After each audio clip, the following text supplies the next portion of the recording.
If you are a caregiver or you know someone who is, there's a particular kind of guilt that follows you around. Most caregivers aren't struggling because they don't care enough. They're struggling because they care so much. When we swallow things that bother us or we smooth things over, we tell ourselves stories like, oh, it could be worse. Gratitude and grief can exist in the same body. Anyone who says otherwise hasn't lived this. Stop pretending that you're limitless. Stop pretending that this doesn't cost you. Welcome to Done Pretending, the podcast where healing meets authentic living. I am your host, Susan Houston, storyteller, mentor, and believer in the power of truth to set us free. This is your sanctuary for the soul, a safe space where we peel back the layers of judgment and fear to uncover the beauty of living real. Each week, you'll hear stories of courage, resilience, and transformation that remind you it's never too late to become who you were created to be. I'm so glad to have you here. Today, we're going to talk about something that is near and dear to my heart. I've mentioned it a few times on my Instagram account, and it's about caregiving for my 91-year-old mom. This is something that I've come to realize caregiving, it's not for the faint of heart. In fact, it's probably one of the hardest things that you do. And it has been the subject that has gotten me the most comments and responses from all of you listeners. So it's something that I really want to address and dive into a little bit more. And you could be caregiving for your parent or for a child. It could be a lot of different things. But if you are a caregiver or you know someone who is, or someone who just you're taking care of someone whose needs never really turn off, there's a particular kind of guilt that follows you around. Maybe you've experienced this. It's not loud. It doesn't announce itself. It kind of hums in the background, and it shows up when you sit down for 5 minutes because you think, oh, I should be doing more. Here's where it shows up for me. I'm trying to build my speaking business, build my podcast. I'm trying to write a book. I'm getting ready for a TEDx talk. And every time that I go back into my studio to work, I feel guilty about it because I hear my mom out in the front and I feel like I need to be out there with her. Now, for months, actually for years, I have gone into the office to work. And it was only at the beginning of 2026 that I walked away from my W-2 job so that I could be home and more present. What I didn't expect was the pressure that I'm putting on myself to be there all the time for her and try and think about and fulfill her every need, even though maybe she's not even asking for them. So I've noticed that this guilt shows up when I take a break for myself. And instead of feeling relief, because I could take a breath, I just feel wrong. And I want to say this clearly. If you've ever felt guilty for being tired or resentful or bored or relieved or trapped, there's nothing broken about you. Most caregivers aren't struggling because they don't care enough or because they don't love enough. They're struggling because they care so much. And in a situation that gives them very little room to be human. Somewhere along that way, pretending starts. Everyone will ask, "Are you okay?" And you say, "I'm fine." Pretending you're okay. You're pretending that this isn't as hard as it is. You're pretending that gratitude should cancel out exhaustion or frustration. I know this because I live it every day and because I hear it whispered all the time. I love them, but I really wish I had more freedom. Or I hate that I even think that I will have more freedom in the future when she's gone.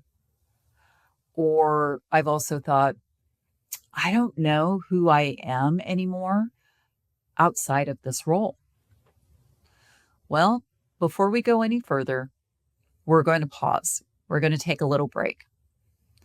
There's nothing to fix, nothing to solve. I want you to inhale and exhale.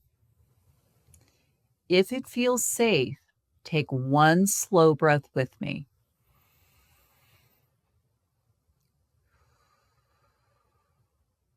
And quietly, just for yourself, finish this sentence. One thing I pretend I don't feel about caregiving is...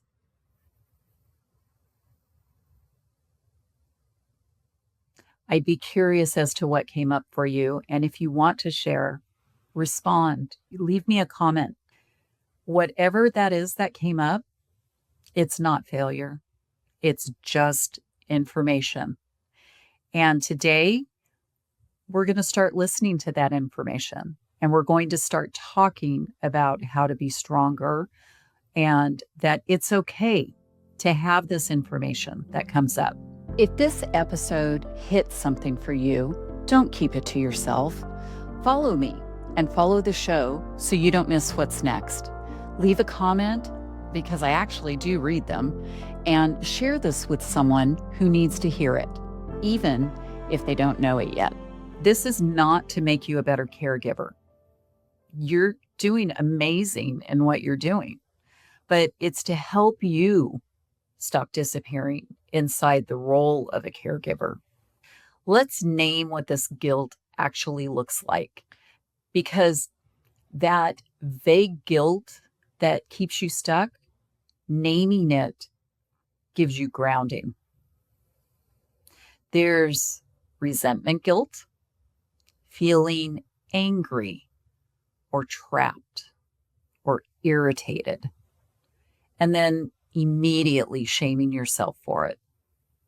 It's as if the love should erase exhaustion, and you should be able to ignore the outbursts or the comments that tell you, that belittle you from the person you're caregiving. And usually, in my mom's case, she doesn't have the mental cognitive ability to understand how that affects everyone, but it still hurts, and it's still okay to admit that. There's another type of guilt, and that's called relief guilt. So this is when you get a break or someone else steps in. Maybe you even get to go away for a day or two. But instead of feeling relaxation and peace, your body tightens because rest feels undeserved. And sometimes this can show up when you do get a break. And every time your phone buzzes or rings, you cringe, your shoulders tighten, and before you look to see who's on the phone, you worry. You're expecting it to be bad or bad news, or that you have to give up your rest time. Another type of guilt is boundary guilt, thinking about saying no and feeling sick before you even really do, because your limits feel more dangerous than your depletion. Admitting that you have limitations. And it's like, what is that old saying? Your cup has to be full in order for you to pour out to others. Well, if you've let your cup drain, how is it that you can have the energy to pour out to everyone else around you? There's also comparison guilt. Looking at what other caregivers are doing and thinking to yourself, maybe, why can they do this better than I can? Why can they always be so upbeat? Well, let me tell you, they're probably suffering just as much as you. It's just when you see them in this particular moment, they're performing, they're putting on an act. It's as if suffering quietly were a skill and you failed to master it. And then there's fantasy guilt. Now, this isn't the fun kind of fantasies. It's imagining a different life, an easier one, and punishing yourself for even letting your mind go there. I think a lot of us either became parents of kids who needed more care than we initially thought, than you expected. Everybody has their ideal version of what a parent is. And when you step into a role that you have a child that does need more attention, you need to support them longer than maybe you anticipated. Maybe they have a learning disability and you're going to need to spend a lot of additional time helping them learn to participate in the real world, learn to be efficient and able to be on their own. Or, the thing that my friends and I always talked about was no one talked to us about what it was going to be like caring for your parents. What we heard as our kids were growing up was, oh, they're going to go off to college and then you'll be an empty nester and you can travel or you can, start that own business that you wanted. And people neglected to tell you that at the same time your kids are graduating, either from high school or college, your parents are aging. And many times they're going to need someone to step in and help them. So my husband, Ted, when we were together, used to call this being an anchor baby. So your kids now have gone off to college, but now you have your parents and you have to stay around. You have to be available to take them to the doctor.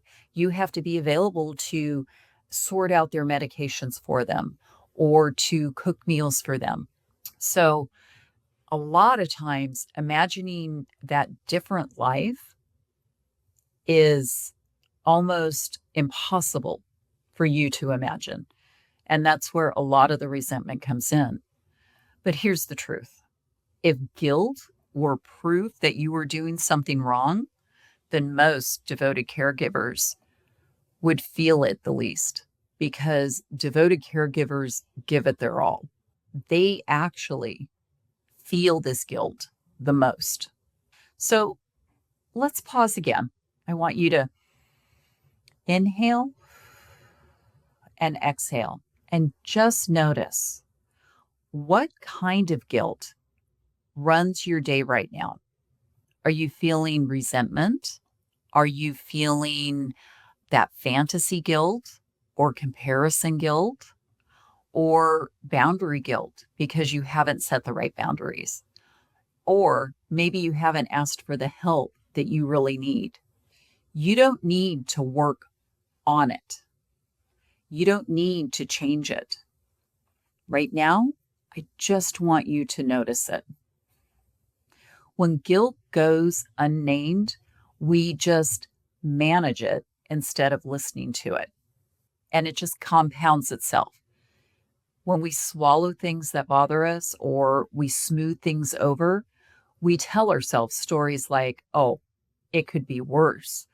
I know a friend who, has to change their diaper every hour. Or, yes, but I have spent countless days in the hospital with my child. We tell ourselves stories like that. It could be worse, or I should be more grateful, or this is just how it is. And pretending that it's all okay just becomes automatic. Not because you're dishonest, but because honesty feels too dangerous. And usually that's because we're afraid of being judged. Pretending does have a cost, though. It shows up in our lives like numbness or that sideways anger. We have a dachshund puppy in our midst right now, and he is the master of the side eye. So a lot of time, this pretending can show up like that. Maybe we were asked to, can't you turn the TV up after you've already sat down or cleaning the kitchen and you have to stop and go do something? You just want to give that sideways look and you take a deep breath and say, sure, let me get that for you. Sometimes it's like feeling alone, even when you're not. And very often, it looks like losing who you are outside of what you provide. So let me ask you something. Who were you before caregiving took over so much of your life?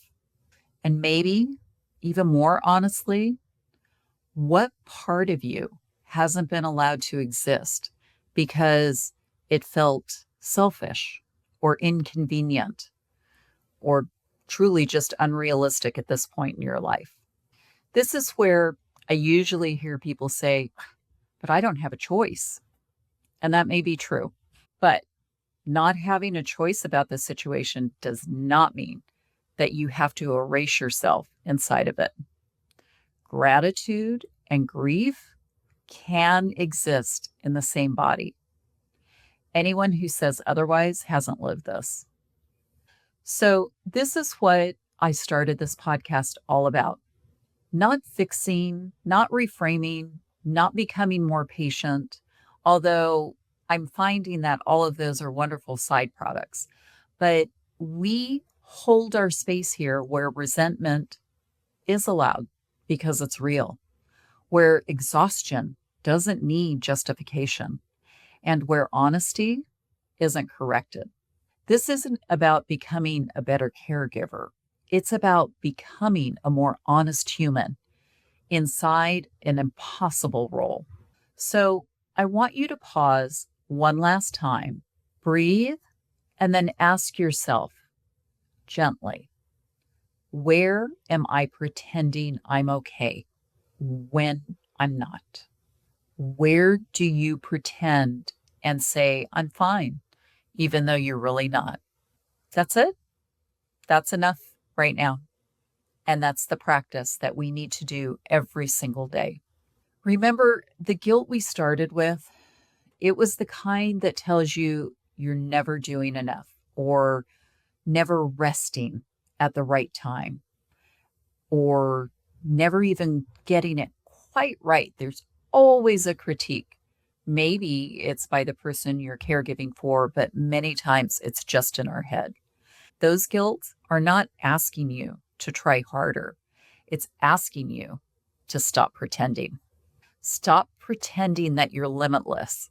Stop pretending that this doesn't cost you you. And stop pretending that you can carry this all alone.